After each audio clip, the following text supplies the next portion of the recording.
Innama huwa tasbih wa takbir wa qira'atul Qur'an wa muslim. Inna hadza sholata Bahkan saat turun itu sholat itu layak semua apa tu tidak dan sholat pokok itu suci Minkana minna sisakin dawi atau perkataan manusia. Innama huwa lifasmiru dawi sholat iku atas biru tasbih wa takbir ulang takbir wa qira'atul Qur'an lan maca al-Qur'an rawahu cerita hadis sahih Muslim Imam Muslim. Ini secara secara dasar hadis hanya menjelaskan tentang sholat itu tidak boleh ada kata-kata manusia. Bagaimana ini berangkat hadis kok keluar kayak gini Rasulullah? Ini nggak semena-mena Rasulullah tengah sawah atau tengah masjid daluin hadis sholatan layas bukan syai'un. Kalau ayat Al-Quran ada asbabun nuzul, faktor kenapa ayat itu turun. Kalau hadis namanya asbabun nuzul, sebab Rasulullah itu jauh. Ceritanya begini, Muawiyah bin Hikam ini orang tidak tahu, tidak bersuami. Tiba-tiba ada orang bersih sampingnya. Kalau bahasa Arabnya disebut takbiratul hadis. Ada orang bersih sebelahnya, kemudian Muawiyah bin Hikam ini baca. Jadi sebelahnya yang bersih, kemudian karena disunnahkan bagi orang yang berdekat saudaranya ini bersih, jauh dia kamu Allah. Kemudian Muawiyah bin Hikam ini jauh, dia kamu Allah karena sebelahnya bersih, padahal dia dalam kondisi sholat.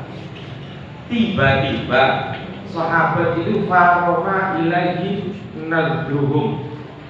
Jadi bahasa Arabnya itu ekstrim. Kemudian sahabat sekitarnya itu apa ya? Lihatnya itu kan? Sehingga sahabat sebagian ini mukul punggungnya. Artinya nyalain Muawiyah bin Hikam yang mendoakan orang bersih, padahal dia dalam kondisi sholat. Nah, kemudian lain waktu bukan situ, Muawiyah ini jalan bareng ibunya, bareng orang tuanya, bareng bapaknya, kemudian dididik oleh Rasulullah. Sampai Muawiyah bin Hikam dalam ma'ra'aitu takliman bi aksana minhu ma qabla wa ma ba'dahu. Saya tidak pernah melihat Rasulullah mendidik seperti ini, gak pernah. Karena sahabat waktu sholat, penyebabnya Muawiyah bin Hikam ini mendoakan orang muslim, marah-marah sahabat sebenarnya itu. Jadi, kalau saya apa cara-cara ini, pandangannya itu melotot, nggak maaf ya, mencicil, lilik. Nah, ini selek, kayaknya adalah contohnya. Jadi sahabat yang lain itu marah terhadap Muawiyah. Karena dalam sholat itu tidak boleh ada perkata apapun. Karena sholat itu ya takbir, ya qiraatul Quran, ya tasbih.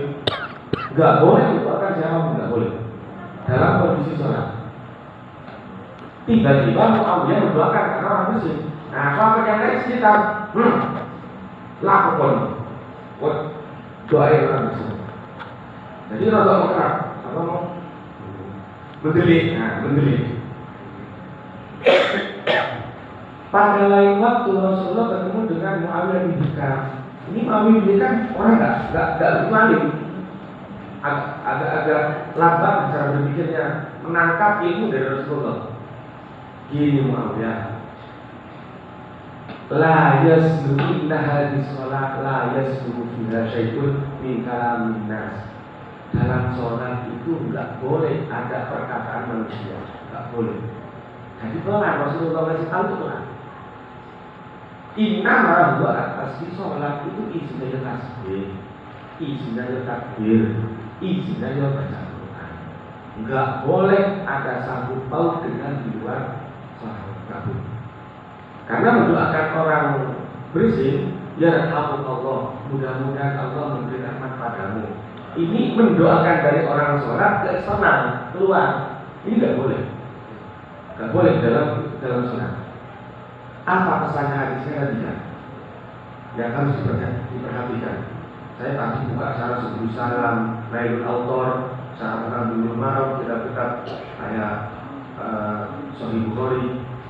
Ternyata pesannya ada tiga. Satu, dalam sholat nggak boleh ngomong apapun. Satu, haram atau bisa membatalkan sholat. Yang kedua, bersih dalam sholat tidak, dia harus doain. Saudara yang lagi bersih sebelahnya dia harus doain. Yang ketiga, ini yang paling penting, taklimul jahil bil wa rizki, mendidik orang tidak tahu, mengajarkan orang jahil dengan pelan, dengan santun, dengan ramah. Masuk mengkrek, kamu haram, blok. Jadi dakwah itu harus dilucu. Makanya ada sebagian ulama mengatakan Abdul Alim bi ainir rahmah. Pandangannya orang alim itu sesama manusia dengan pandangan kasih sayang. Jadi untuk mendidik masyarakat umum yang awam, jangan ngomong, sesajen itu nggak boleh, haram. Wah, jangan. Nggak ada yang bisa. Ditendang bisa. Oh betul itu. Satu bisa. Bid'ah itu masuk neraka. Wis nggak ada orang yang bisa. Terus pakai belangkon itu terus rias budaya budak misal, selesai. Jadi jangan ruhkan mereka, Islamkan mereka, walaupun ikhtiarnya, kebiasaannya seperti itu biarkan.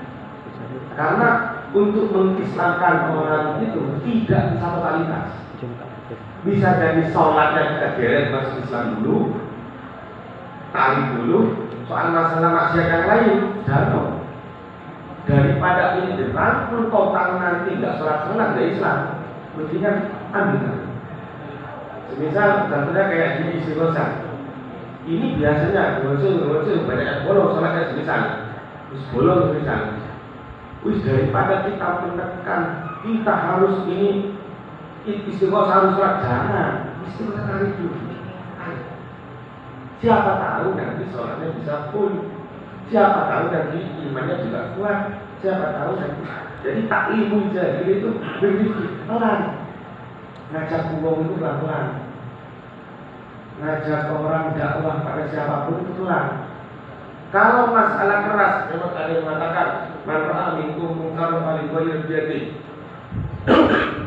Ketika kalian melihat sesuatu yang mungkar, rubah dengan tangan, rubah dengan lisan, rubah dengan hati, atau rubah doa mereka. Metodenya tiga. Ada dengan lisan, ada dengan tangan, ada dengan hati. Jadi kalau nggak bisa yang senasihati, ya doain. Kalau nggak bisa pakai tangan, kita nggak bisa pakai tangan. Misal, ada orang melakukan maksiat langsung dikapok, plek, kita siapa? Kita bukan petugas keamanan, kita bukan polisi. Jadi, nahyul munkar bil lutfi, amrul ma'ruf bil lutfi. Merintah sesuatu yang baik juga dengan halus, dengan santun. Melarang hal yang buruk juga dengan santun. Mohon maaf, mungkin ada organisasi di luar yang ketika ada prostitusi online, prostitusi ini macam-macam maksiat langsung didobrak. Nggak mungkin. Selesai. Harus tenang. Arumkan mereka, dakwahkan mereka. Tetap amrul ma'ruf bil ma'ruf, nahyul munkar bil ma'ruf. Tetap. Jadi dakwah dengan baik, dakwah perkara makruf, melarang perkara munkar dengan makruf. Ini pesannya ini, karena ini memberikan gambaran bahwa Muawiyah ini tidak tahu caranya. Jangan langsung dibentak, tambah nggak suka Islam. Mohon maaf, tambah nggak suka.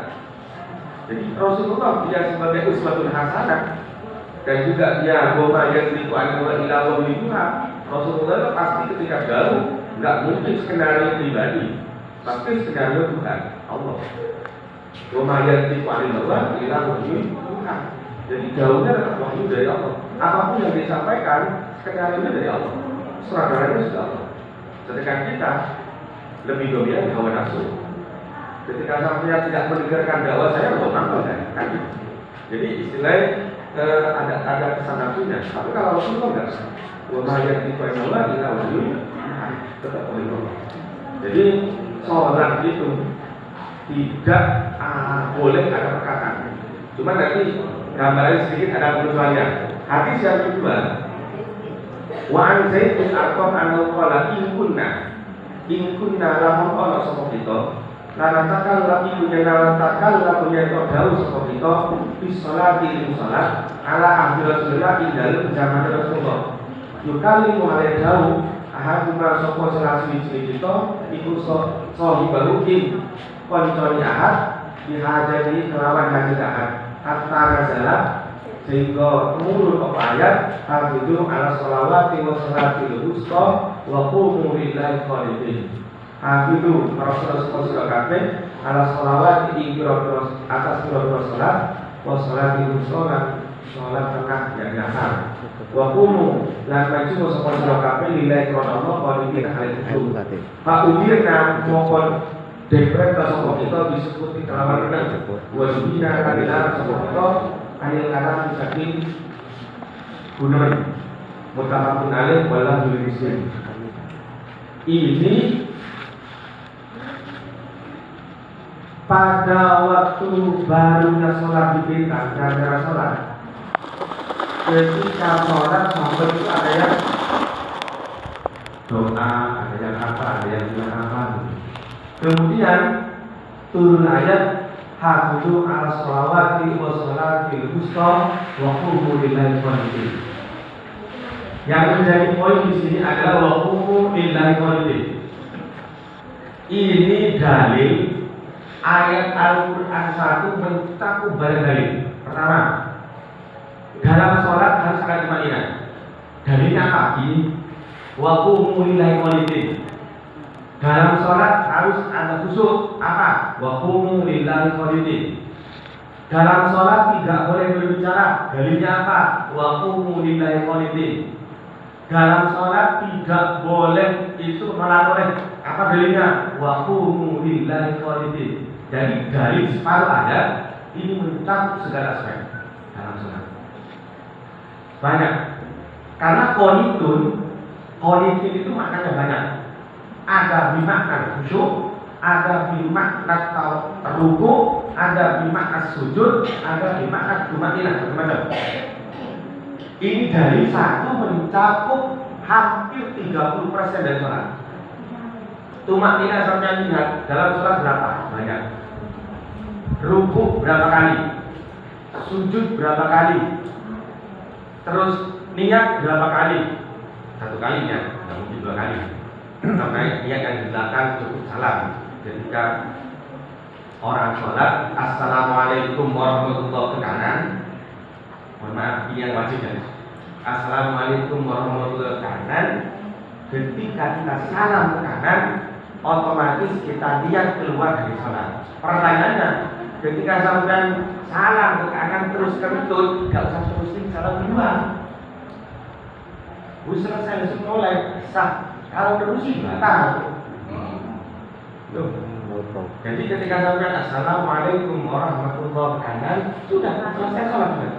Nah sampai kentut atau sampai dipegang, nerusin salam kedua, batal sholatnya.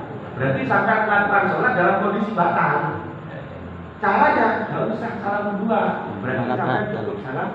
Karena ini wajib. Gampang kan? Jadi assalamualaikum warahmatullahi wabarakatuh. Nah, misal, nggak usah tulis nggak usah, langsung aja dong. Berarti sampean kentutnya maksud di luar sholat.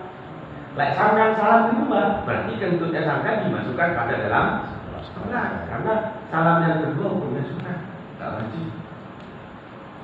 Nah itu. Ini dalilnya wa qumu lillahi qanitin 1. Sampai mau khusyuk umum ya berarti memang tasawuf al khusyuk wajib, tapi kalau fikih nggak penting, khusyuk nggak ngurus, yang penting syarat, rukun, cangkep, beres. Jadi kalau khusyuk sampai sholat nunggu khusyuk, nggak khusyuk, pasti nggak khusyuk. Khusyuk itu proses kedua, bukan proses pertama. Jadi jangan jadikan khusyuk sebagai motivasi. Nggak sholat sebenarnya. Pelaksanaan wajib yang dijadikan motivasi. Soal khusyuk dan khusyuk nanti. Karena mungkin ketika belajar tidak itu di Imam Ghazali mengatakan begini. Saya tidak akan sholat karena bukan mertua. Saya tidak akan sholat kalau bukan karena mertua. Tapi saya tidak akan melaksanakan sholat ini kalau bukan karena Allah. Jadi urusan akhirat dimotivasi dengan perkara dunia tidak apa. Tapi ketika pelaksanaan akhirat, sampean buang duniawinya. Saya contohkan, ketika sampean di sini istiqomah, mohon maaf, sampean motivasinya bukan dari anak tidak apa. Motivasinya ingin ketemu teman, tidak apa. Tapi ketika sampean istiqomah di sini, wis tidak. Sampean sholat Allahu Akbar, gak enak bertonggo. Ini yang kuat-kuat, yang muda-muda jemaah, masa yang tua-tua nggak jemaah? Itu jemaah. Ini bukan ilahi ta'ala, diri insan, karena manusia. Tapi ketika sampean takbir, itu baru masukkan ilahi ta'ala. Karena apa?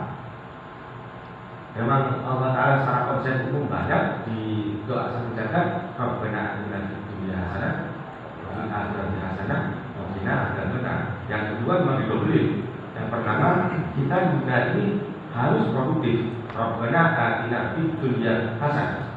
Tapi yang akhirat, wa fil akhirati hasanah. Tapi ditambahin berarti lebih dominan. Wa qina adzabannar, karena Anda tak mungkin di dunia, pasti di akhirat. Jadi di dunia itu penting. Sampai kalau hanya istighosah tanpa mikir kerajaan, salah. Sampai mikirin dunia toh tanpa akhirat, salah. Tetap harus imbang. Kayak dunia di dunia. Dikira mungkin sampai bekerja itu bukan jihad. Sampai cari uang banyak untuk sekolahin anak, untuk nafkahi istri. Aku bukan ini jihad. Aku bukan ini ibadah. Aku bekerja bukan ibadah. Ibadah semua. Sampai ketika memberikan investasi terhadap anak melalui pendidikan, dana sampai kerja, dibuat biaya anak pendidikan, ini amal jariah. Amal jariah bukan dari santo. Yang ini yang paling ini yang paling amal jariah. Kenapa? Dengan satu biaya SPP, anak ini bisa tamat sekolah, bisa jadi anak soleh. Ketika dia jadi anak soleh, dia nanti punya anak. Dia akan menurunkan ilmu yang bermanfaat pada anaknya. Dia punya cucu nanti, menurunkan lagi. Apa ini bukan jariah? Jariah. Walaupun sampai menafkahi anak wajib, tapi secara substansi pokoknya sampai ini merupakan amal. Jadi bukan hanya masjid, bukan hanya jalan, bukan hanya lampu amal jariah, banyak. Yang di antara yang paling amal jariah adalah menafkahi anak di tolak bil. Nah, tolak bil ini terserah sampean apa itu tentang agama, apa tentang duniawi. Itu. Yang pasti kalau dalam ilmu syariat adalah ilmu tentang ilmu agama, bukan ilmu. Wa an Hurairah. Jadi di dalam sholat tidak boleh guneman. Lupa bahasa Jawa. Padahal terus peningkatan diri saya sudah itu. Tak pelajari sedikit-sedikit. Tak ingat 2004, 2005, 2006. Hari tidak mana saya ini bisa. Saya biasanya sudah dari 2007 sampai sekarang makanya bahasa bulan. Tapi kadang campur bahasa Jawa ya tak lupa. Karena saya lebih banyak dulu makna kita saya lebih banyak bahasa Jawa. Jadi Rasulullah ketika sahabat itu berbicara, ini berbicara nongkrong ya. Sahabat itu ketika sholat ada yang Assalamualaikum, maka dijawab sama-sama yang disalam, Waalaikumsalam. Baru sama Rasulullah turun ayat, Hafidu ala sholawati wa sholatil wusta wa qumu lillahi qanitin. Jadi kalau sholat kamu itu harusnya anteng, sholat yang khusyuk, sholat yang jangan bicara, sholat itu yang diam, fokus pada Allah Subhanahu wa taala. Wa ana berkata qala Rasulullah at-tasbihu lirijal sama tadi at-tasbihu lirijal wa tasbihu linisa. At-tasbihu lirijal iku kan duwi pira-pira wong lanang, wa tasbihu lan buka apa tangan itu aplok wa tasbihu kalau aplok itu linisa kan duwi pira-pira wong wedok. Ya, ini mungkin banyak orang karena yang dipelajari takrib, yang dipelajari konsultori, seolah-olah baca tasbih ketika imam salat. Nah ini saya teruskan. Memang ketika ada imam salat rakaat, makmum sunnah baca tasbih ketika ada imam. Ketika perempuan keplok, tapi keploknya mohon maaf, saya contohkan sedikit, bukan gini. Ini adu dorong. Jadi ayat riba antar riba min yadil yumna tangan kanan ila yusra ini. Jadi ini diam. Ini. Kenapa? Kalau ini gerak semua, ini berapa kali gerakan? Kalau gerak semua, jadi satu yang gerak. Contoh begini. Lah seperti ini bukan hanya imam salat toh, bukan. Ketika ada tamu, sampean tamu ini tidak tahu sampean sholat. Sampean di dalam rumah. Kalau laki-laki, assalamualaikum, jangan jawab salam. Baca subhanallah, subhanallah, tapi jangan teriak. Subhanallah memberi kode. Subhanallah itu ada sebuah wiwitan yang disolat. Kalau jawab assalamualaikum dijawab waalaikumsalam, berarti sampean mendoakan orang yang di luar. Kalau sampean baca subhanallah, gak ada hubungannya dengan orang luar. Bukan hanya imam salah, ketika ada orang mau jatuh, gak ada yang bantuin, sampean juga baca subhanallah. Subhanallah, subhanallah, subhanallah. Biar tahu bahwa yang di sebelahnya lagi sholat dan ada musibah. Jadi idzarul a'ma, syaratnya kalau dipikir idzarul a'ma, membahayakan pada orang buta. Jadi ketika ada sesuatu membahayakan pada orang buta, maka musolli ini baca subhanallah biar orang lain tahu kalau saya lagi sholat. Atau ada orang lewat, nggak tahu kalau sampai nggak bisa baca subhanallah. Jadi bukan hanya untuk imam, karena di konsultori atau di takbir atau di kamar lagi bahasanya satu. Wa idza nabahu syai'un fi shalah, itu semuanya. Semua kita ini. Ketika ada sesuatu yang mengenai pada sampai dalam sholat, maka saya qulu subhanallah. Nabah itu adalah iktirafiyah, hal baru. Hal baru ketika mengenai pada sampai lagi sholat, maka sampai baca subhanallah. Ketika perempuan tepuk tangan. Jadi ini sudah sunat. Tapi ingat, ini yang jadi mungkin semua ketika imam salah, sampai semuanya kayak kompak baca subhanallah. Tujuannya satu, ngingetin imam ya bahwa itu salah. Padahal salah itu salah maksudnya ini. Ngingetin imam toh itu salah. Batal sholat sampai ketika aliman dibutuhkan sholat. Caranya harus mana? Qasdul dzikri ma'al iklam, niat zikir kemudian niat ngingetin imam. Jangan hanya untuk ngingetin imam, batal sampai sholat. Caranya jadi niat sampai baca, niat zikir, qasdul dzikri ma'al iklam. niat zikir atau dan memberitahu, beserta memberitahu, atau niat zikir tok, atau mutlakkan nggak usah niat zikir, nggak usah apa, udah. Karena ketika sampean apa otomatis sampean sama halnya dengan berku imam kamu salah, itu. Jadi ketika baca subhanallah atau tepuk tangan, sampean ini yang pertama harus zikir. Niat zikir bersertaan diikuti imam. Yang kedua, niat zikir aja. Yang terakhir ini paling aman, mutlak, nggak usah nyata apa. Wis niat, wis langsung baca subhanallah, nggak ada tujuan imam.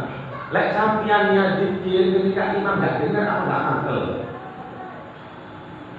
Mas, ketika niat bukan aja, ketika sampean niat dengar imam toh, terus imamnya nggak dengar, nggak ikutin sampean, apa nggak mantel. Seolah-olah sampean ketika niat iklan memberitahu imam bahwa sholatnya salah, itu sama halnya sampean imam, oh ini salah sholatnya, salah rakaat kurang atau rakaat lebih. Nah, ini yang disalahkan oleh ulama. Yang benar qasdul dzikri ma'al iklan. Jadi ini yang zikir bersertaan dengan memberitahu bahwa sholat imam ada yang masalah.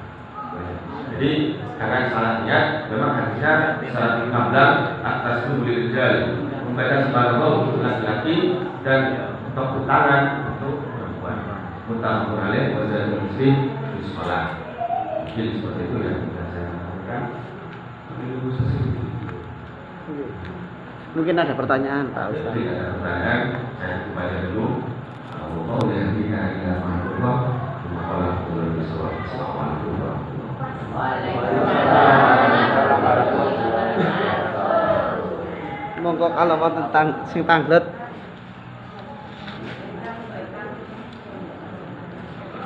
Apa soleh monggo tanglet.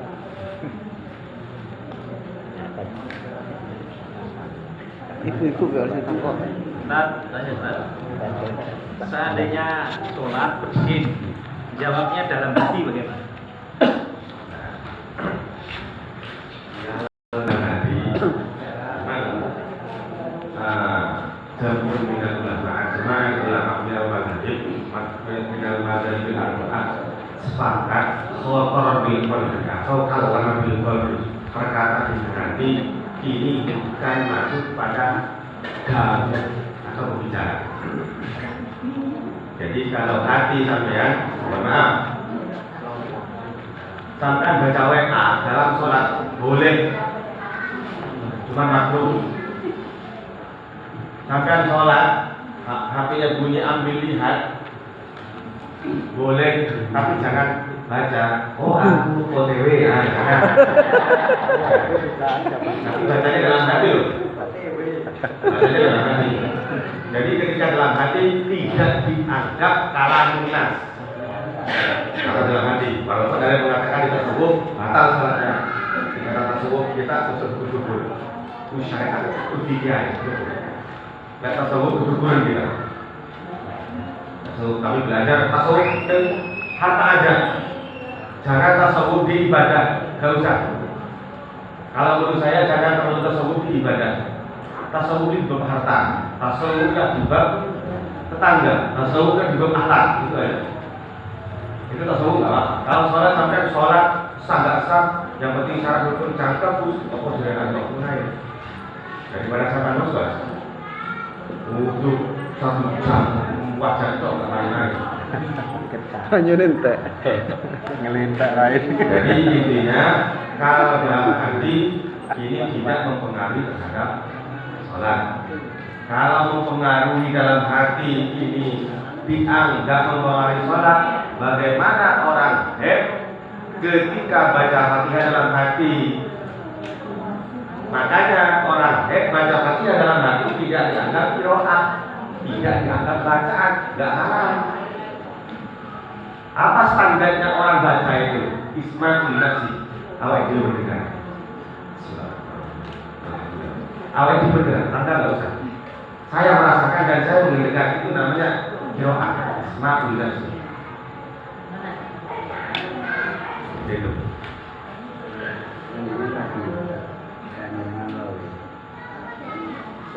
sambil baca. Ini kan otomatis kan kita ambil HP. Nah, dengan pergerakan kita gimana? Yang satu kan tidak boleh menyalahi aturan tentang masalah sujud kasir sampai dianggap mengerjakan atau gerakan 3 kali. Tapi kalau tangan kan ngambil dan pulangnya di atas 1 kali.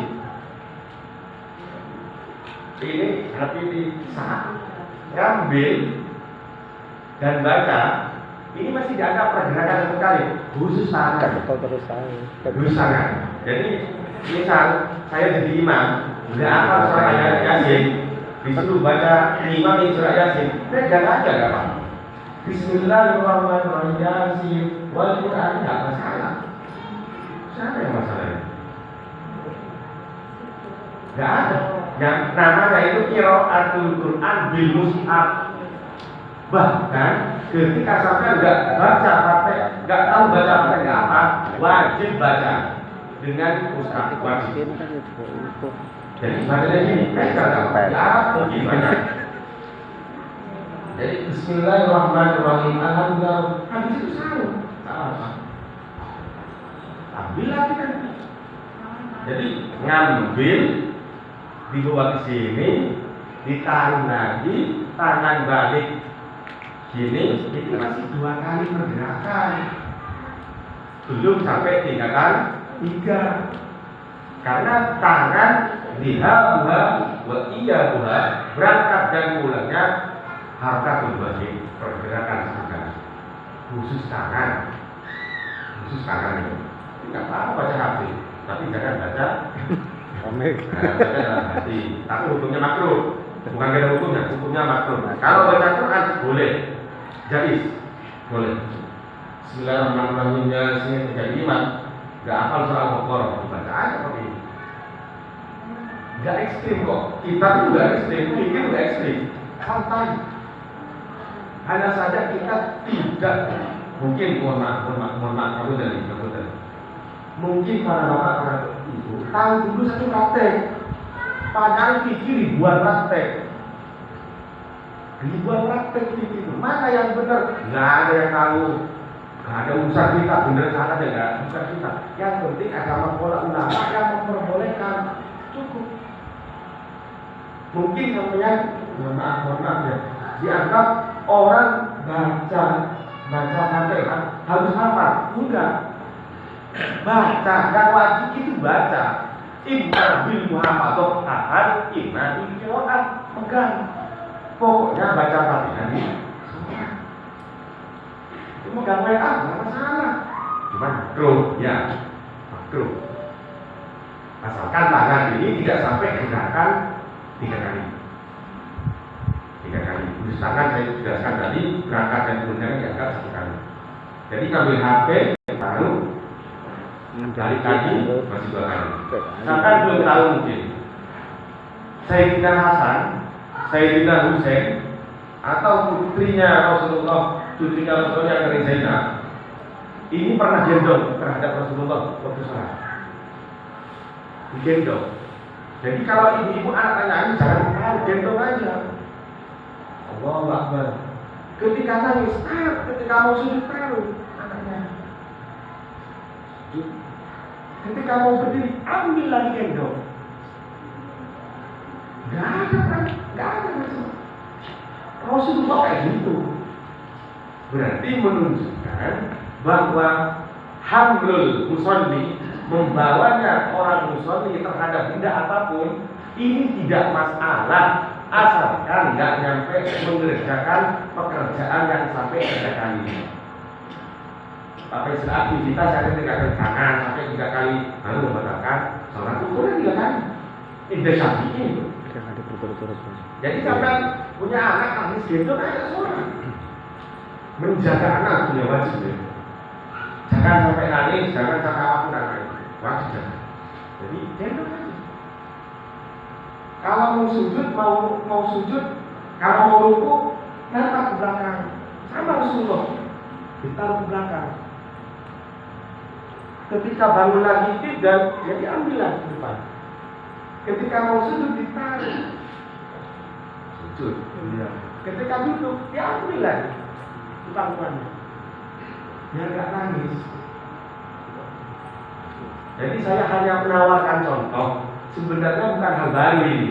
Terus dari konsep lama itu, dari dulu. Ini bukan pendapat saya, ini pendapatnya ulama yang baru saya komentari sekarang. Itu aja. Mungkin seperti itu, mungkin orang-orang mohon maaf juga sholat. Kadang orang mohon maaf, bapak, orang gini kadang ada yang bilang nggak sah sholatnya, ada yang bilang nggak sah. Orang sujud itu kan,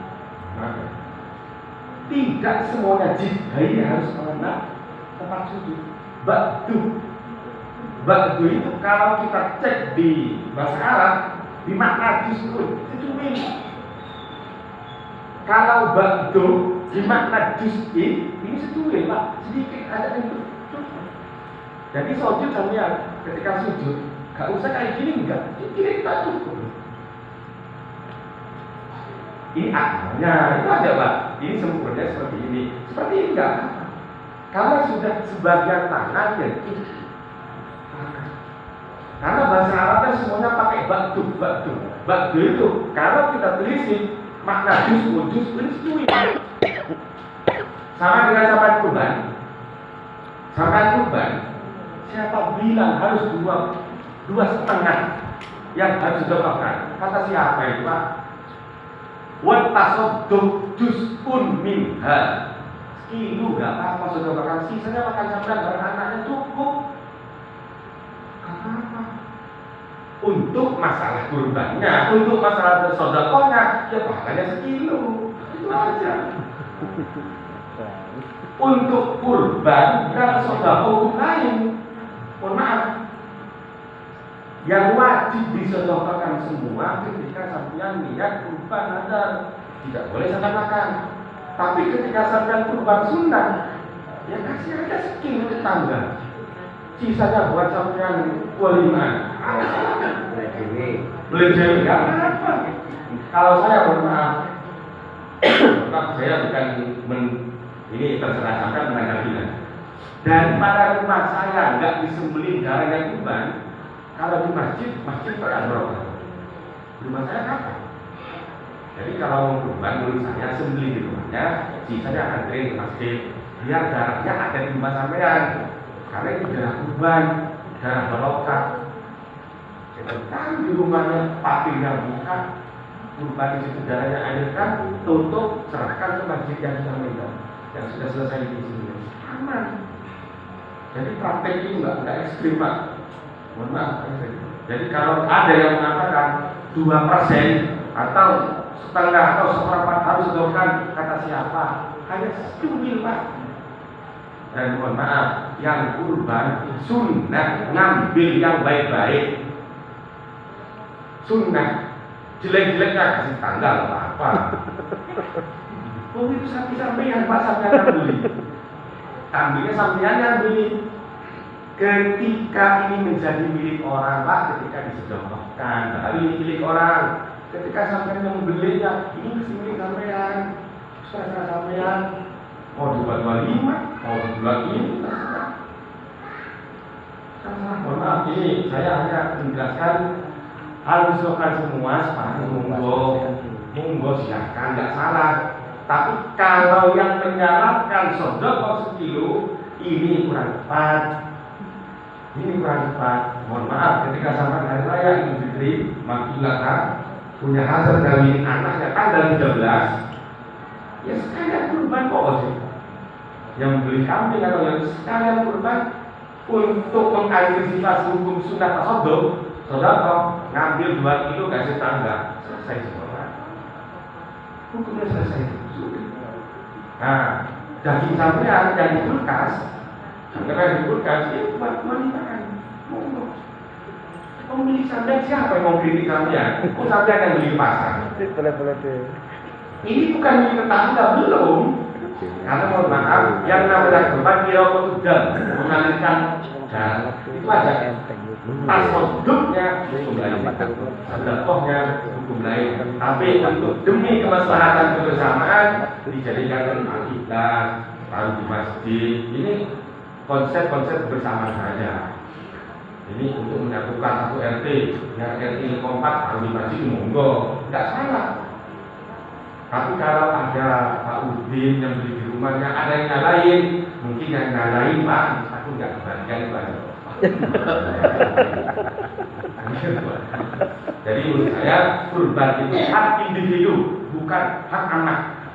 Kurban itu hak individu kecuali kurban nadar. Baru sampean sedikit pun nggak boleh,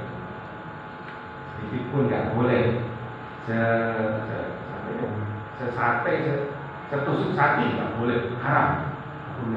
Ketika sampean sedang makan, wajib sampean menghadiri. Karena sampean dari awal sudah lihat yang kurban. Contohnya lihat kurban, mohon maaf Pak, sampean beli sapi ke pasar, ditanyai tetangganya, ini sapi apa? Ini sapi untuk kurban. Dari situlah jadi nadar. Ini hati-hati ini. Jadi tanggal 1 bulan Dzulhijjah sampai sudah beli kambing, ditaruh di rumahnya. Terus tetangganya tanya, buat apa kambing? Ini kambing ini buat kurban.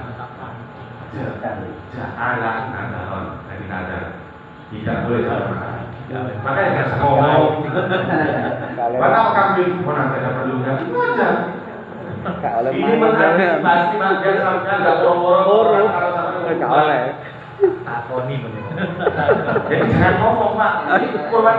Ini satu untuk apa ini? Untuk kurban ya. Dari situlah sudah jadi kurban. Asalkan sapinya ada. Bahkan dalam kitab Bijuri, walaupun dikritik oleh ulama, ketika sampai mau ke pasar, ditanya dengan tetangga, mau kemana? Ke pasar, ngapain? Beli sapi untuk kurban. Kalau Imam Bijuri mengatakan, saya Ibrahim Al-Bijuri, dari mana ini? Dari mana? Belum beli sapi, belum, masih mau berangkat ke pasar, mau beli kambing. Ditanya ke tetangganya, mau kemana? Mau beli kambing buat kurban. Dari mana? Ini Syekh Ibrahim Al-Bijuri, cuma ditentang oleh ulama karena barangnya belum ada. Nah, yang jadi nadar kalau barangnya sudah ada. Betul. Hati-hati dalam omongan karena konsepnya ini konsep sunnah. Jadi kalau dapat jangan borong-borong tetangga disimpan aja. Tali Pak Udin, nanti Pak Udin tanggal 10 sampai ada yang di masjid. Ya, mungkin seperti itu.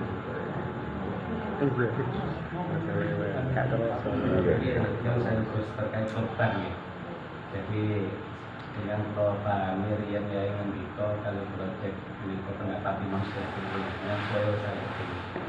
Jadi ada pembagian seperti dalam Imam Syafi'i yang menyebutkan ya.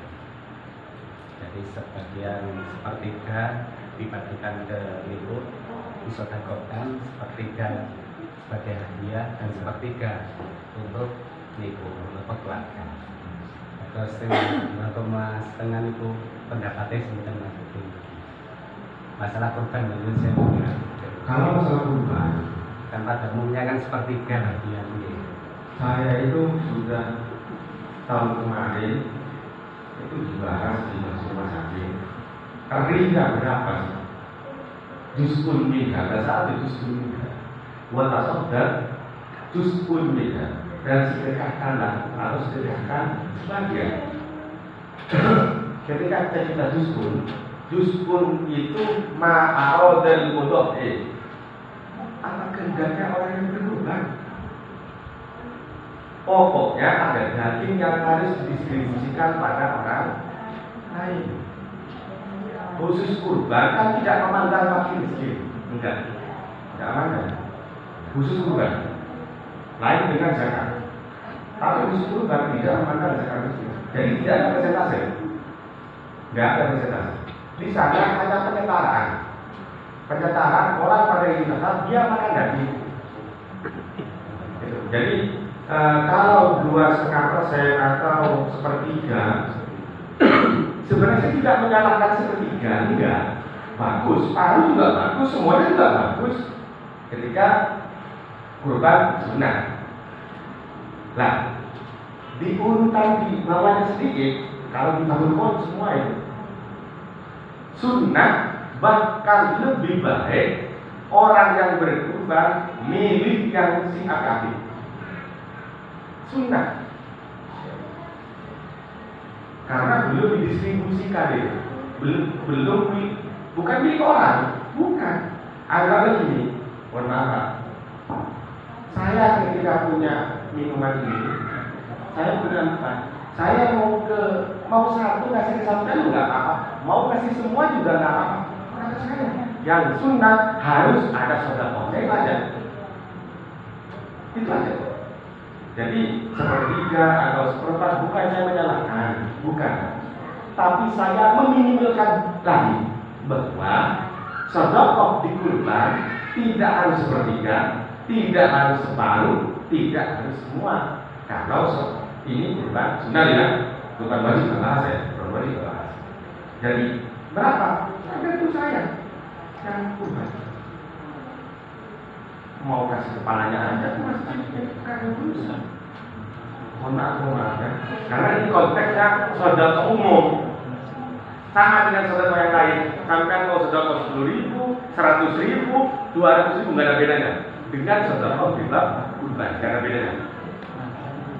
Nggak ada bedanya. Kalau mau sepertiga, 2/3 bagus. Nggak salah, bagus. Jadi pahalanya adil di kodrinaan. Kalau kaidah yang lain maka aksar bilang karena aksar bufatan ketika pekerjaannya lebih banyak, ya otomatis pahalanya juga lebih banyak.